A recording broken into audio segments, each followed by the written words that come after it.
Ô, Casão, tá Hum. acontecendo alguma coisa com o São Paulo. Tudo bem, tem os caras para entrar. O Lucas até entrou ontem, entrou bem, apesar de ter feito o pênalti, tudo mal, mas tem o Rames e tal.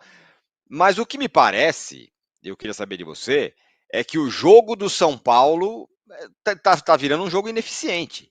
Não é à toa ele tá pendurado nas duas Não, Copas, com duas assim, derrotas. o São Paulo estava num momento positivo, um momento bom, o time jogando e tal. Mas não tem um time para fazer um campeonato inteiro jogando daquela maneira, né? Vamos falar a verdade. É. Algum São Paulino esperava que o São Paulo fosse jogar até o final do campeonato, Copa do Brasil, Sul-Americana, do jeito que ele estava jogando há, sei lá, 10 dias atrás. Cara, não é. O time do São Paulo tem problemas. O maior problema do time do São Paulo, na minha visão, é aquele que até nós falamos semana passada. É a criação no meio-campo.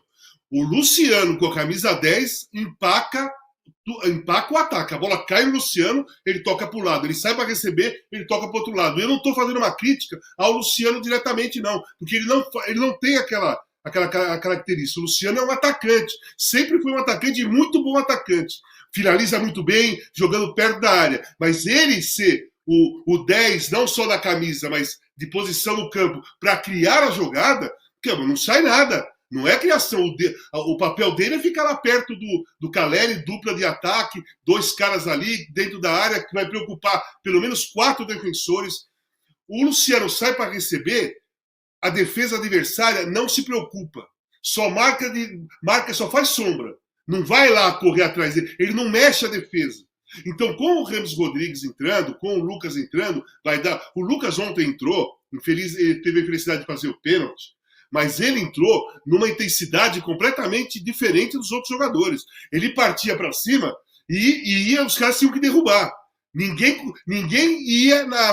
conseguia tomar a bola dele na velocidade, na intensidade. E outra coisa, ele sofreu umas 3 faltas seguidas, cai, levanta e vamos pro jogo. Cai, levanta e vamos pro jogo.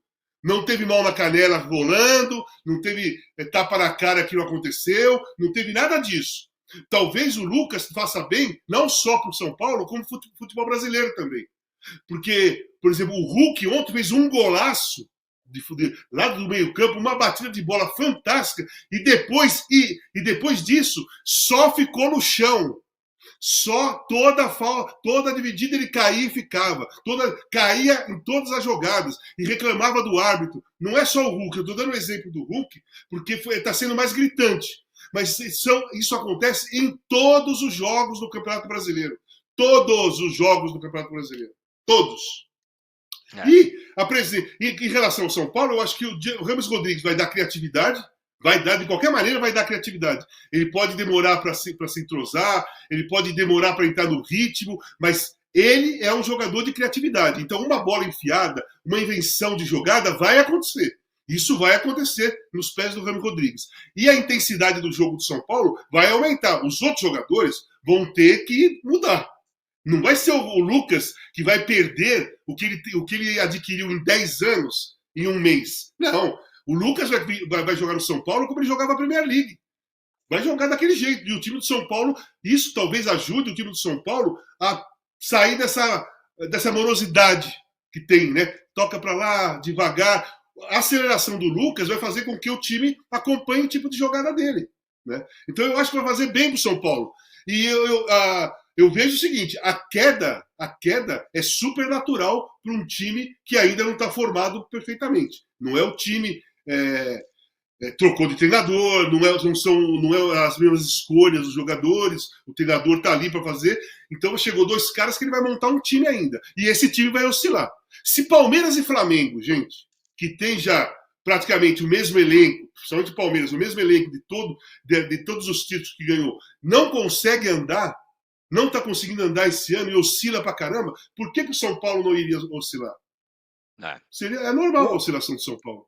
O problema, meu Agora, caro só uma Renato coisinha, Rocha, eu só não lá. gosto do seguinte, só uma coisa, eu só não gosto que o treinador vai na coletiva, depois de um jogo horrível como foi ontem, em casa, perde por 2-0 e fala que está tudo bem. Isso eu não gosto. Isso não ajuda em nada. Porque o cara tem que chegar e jogar bem. Fizemos uma péssima partida, gente. Jogamos mal. Sabe? Eu pensei em uma coisa, nada funcionou e o Atlético ganhou merecidamente. Mata alguém falar isso? Faz mal para alguém falar isso? Exatamente. Agora, Casão, tem o oposto da medalha, né? Tem o cara levar um banho, como o São Paulo levou de 3-0, e depois, na coletiva, botar a culpa toda nos jogadores. Sim, dizendo que não sabe por que os jogadores jogam melhor no mata-mata e não jogam pior. Até parece, né? Se ele ainda tinha algum jogador a favor dele, depois da entrevista de ontem, acabou. Agora, o Marília, a questão do São Paulo é que contrata o Rames, contrata o Lucas, há o risco desses caras, daqui a 10 dias, terem apenas o brasileiro para jogar. E no caso do Lucas, só o brasileiro mesmo, porque ele vai embora depois.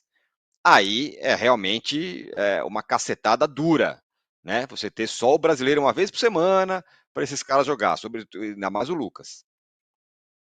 Mas aí é o all-in da diretoria, né, Eduardo? Aí você contrata esses dois jogadores um dia depois do primeiro jogo de ida da semifinal da Copa do Brasil.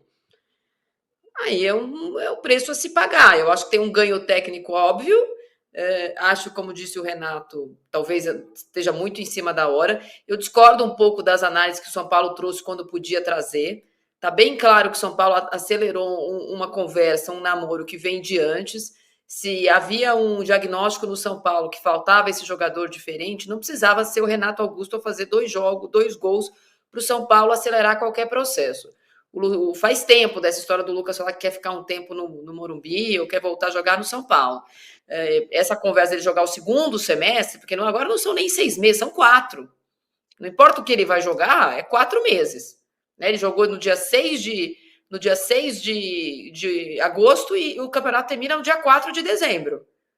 Com o São Paulo campeão, o São Paulo quinto, terceiro, campeão da Sul-Americana, não tinha mais do que 4 meses. Então, acho que existe. Agora, dentro do possível, acho que a contratação, já falei, acho que ela é válida. E sim, pode ser que fique só uma Copa para o São Paulo jogar, ou nenhuma Copa para o São Paulo jogar, e aí vai ser o quanto. Aí vai ser o dia da live do boleto. Quanto custa o Lucas, quanto vai custar 2 anos e meio de Rames Rodrigues. Mas aí não é a culpa do Dorival, né? Não é a culpa do Dorival. A direção, o Dorival pediu no meio do ano para não perder ninguém. Ele ganhou isso, ele não perdeu ninguém. São Paulo namorou a ideia de vender jogador, disse que precisava vender jogador, em vez de vender, contratou 2. Comprando não, mas contratando 2. Então, a responsabilidade do Dorival cresce, inclusive porque na Copa Sul-Americana e na Copa do Brasil tá 1-0 pro amiguinho, não tá 4-0. Né? Então, depende de um trabalho, de uma vitória simples em casa, de um time que tem um histórico, não é deste ano, mas recente, de ser muito forte na sua casa. No caso do Corinthians, principalmente, o tabu caiu esse ano, o Corinthians ficou 7 anos sem ganhar do São Paulo, no Morumbi, com pouquíssimos empates, a maioria derrotas no Morumbi, então qualquer vitória do São Paulo leva o jogo para os pênaltis. E no caso do São Lourenço, é um jogo enrolado. Eu falei mais cedo e vou repetir, eu só acho que o São Paulo, desde o primeiro jogo da Copa do Brasil com o Corinthians, e o jogo de volta só aconteceria 21 dias depois, o São Paulo só fala do jogo contra o Corinthians. Nesse período só perdeu. É verdade. Porque tudo é um jogo contra o Corinthians. E eu não estou dizendo que a torcida não tem que estar nessa vibe. Tanto a torcida do Corinthians como a do São Paulo tem que estar nessa vibe. Os 2 times fazem um campeonato brasileiro que não vão chegar no Botafogo. No caso do Corinthians, ainda é desesperador a zona de rebaixamento. Agora, as coletivas do São Paulo, o Dorival, ele só fala do jogo do Corinthians. Eu vou pôr agora para colocar no jogo do Corinthians, eu não sei quem eu vou ter para o jogo do Corinthians. Essa é uma pressão desnecessária. Ele não precisava fazer isso. Ele podia manobrar, porque agora está tudo na conta dele mesmo, e o Rogério Ceni ainda não arrumou outro emprego.